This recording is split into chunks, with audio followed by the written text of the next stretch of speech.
4000 বছরের ইতিহাস 4 মিনিটে এক যাযাবর জাতি কিভাবে আজকের ফিলিস্তিন ধ্বংসকারী দানবে পরিণত হল। ইহুদি, খ্রিস্টান ও মুসলিম এই তিনটি ধর্মেরই জাতির পিতা ছিলেন হযরত ইব্রাহিম আদম আলাইহিসসালাম। তাঁর দুই পুত্র ইসহাক, যাঁর বংশধররা পরিচিত বনি ইসরায়েল, ইসমাইল, যাঁর বংশধরদের মধ্য থেকেই আগমন ঘটে সর্বশেষ নবী মুহাম্মদ সাল্লাল্লাহু আলাইহি ওয়াসাল্লাম এর। হযরত ইসহাকের ছেলে ইয়াকুব এর আরেক নাম ছিল ইসরাইল। তাঁর 12 পুত্রের মধ্য থেকে বংশ বিস্তার ঘটে, যাদের নিয়ে গঠিত হয় বনি ইসরাইল। এই 12 জনের মধ্যে একজন ছিলেন ইয়াহুদা। এই ইয়াহুদার বংশই সংখ্যায় বড় হয়ে উঠায় পুরো বংশ পরিচিতি পায় ইহুদি নামে। তবে মনে রাখুন, সব ইহুদি বংশধরই ইহুদি ধর্মাবলম্বী নয়, আবার সব ইহুদি ধর্মাবলম্বীও ইয়াহুদার বংশধর নয়।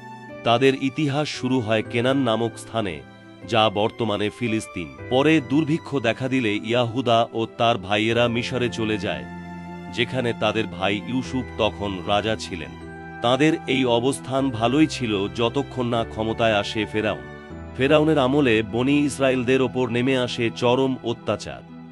পরে দুর্ভিক্ষ দেখা দিলে ইয়াহুদা ও তার ভাইয়েরা মিশরে চলে যায়, যেখানে তাদের ভাই ইউসুফ তখন রাজা ছিলেন। তাদের এই অবস্থান ভালোই ছিল যতক্ষণ না ক্ষমতায় আসে ফেরাউন।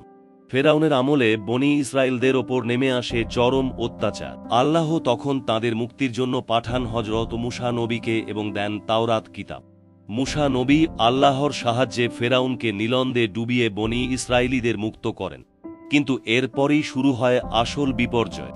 মুসা এর ওফাতের পর তারা আল্লাহকে ভুলে গিয়ে গরু পূজা ও অন্যায় কাজে। ধীরে ধীরে তাদের ভেতরে দ্বন্দ্ব ও ক্ষমতার লোভ তৈরি হয়। ফলে বাইরের জাতিগুলো সুযোগ নিয়ে তাদের বারবার দাসে পরিণত করে নির্যাতন করে। এরপর আল্লাহ পাঠান দাউদ ও তার পুত্র সুলাইমান, যাদের শাসনে তারা কিছুটা শান্তি ও মর্যাদা ফিরে পায়। কিন্তু সুলাইমান এর মৃত্যুর পর আবারও তারা শয়তান পূজা ও ধর্ম বিকৃতিতে জড়িয়ে পড়ে। তাদের ধর্মগুরুরা তাওরাতে নিজেদের সুবিধামতো সংযোজন বিয়োজন করতে শুরু করে। তাদের বিকৃত দাবির মধ্যে অন্যতম, আল্লাহ ইসহাক নবীকে স্বপ্নে দেখিয়েছেন কেনান ও ফিলিস্তিন তাদের প্রমিসড ল্যান্ড, সেটি তারা জয় করে নেবে। এই বিকৃত ভাবনার ওপর ভিত্তি করেই গড়ে ওঠে জ্যাকবস ল্যাডার থিওরি। এরপর ইতিহাসের প্রতিটি অধ্যায়ে তারা শাস্তি পেয়ে এসেছে ব্যাবিলনের হাতে গণহত্যা, রোমানদের হাতে বিতাড়ন, আরব অঞ্চল থেকে বিতাড়ন, ইউরোপে গিয়েও ঠাঁই না পাওয়া। তাদের স্বভাব ছিল খুব কৌশলী। যেখানে আশ্রয় পেত সেখানেই ধীরে ধীরে প্রতিবেশীদের জমি দখল করত। তারা ছিল ব্যবসায় দক্ষ, অর্থবান, আর সেই অর্থ দিয়েই স্থানীয়দের উপর কর্তৃত্ব প্রতিষ্ঠা করত। এই আচরণের কারণে বারবার বিতাড়িত হতে হয়েছে। তবে এখানেই শেষ নয়। এই জাতি একসময় বুঝে ফেলে শিক্ষা ও অর্থই পারে সমাজকে নিয়ন্ত্রণে আনতে।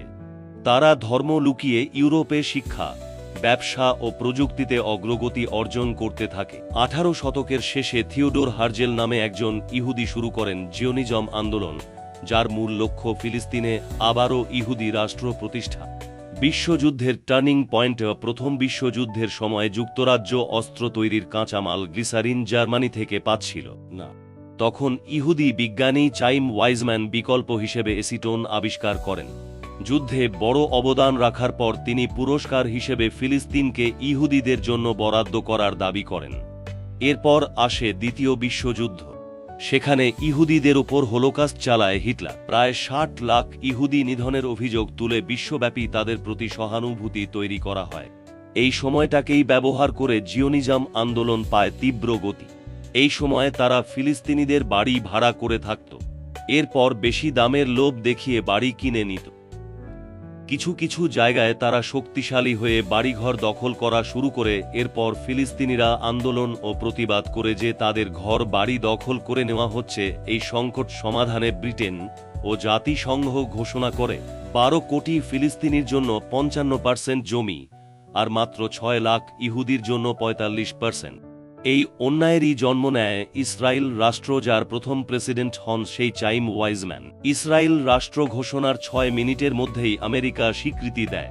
তারপর ধাপে ধাপে তারা ফিলিস্তিনিদের জমি, ঘর, অধিকার কেড়ে নিতে শুরু করে। আর আজ গাজা, রাফাহ, পশ্চিম তীর সব ধ্বংস করে দিয়ে নিজেদের রাষ্ট্রকে দানবীয় রূপে দাঁড় করিয়েছে। আর আমরা মুসলিম বিশ্বের নেতারা মুখে কুলুপ এঁটে চুপ করে বসে আছেন। আমরা চোখের সামনে গণহত্যা দেখেও সোচ্চার হচ্ছি না। ইতিহাস জানো, চোখ খুলে শত্রুকে চেনো, আর নিজের বিবেককে প্রশ্ন করো, আর কত চুপ থাকবে।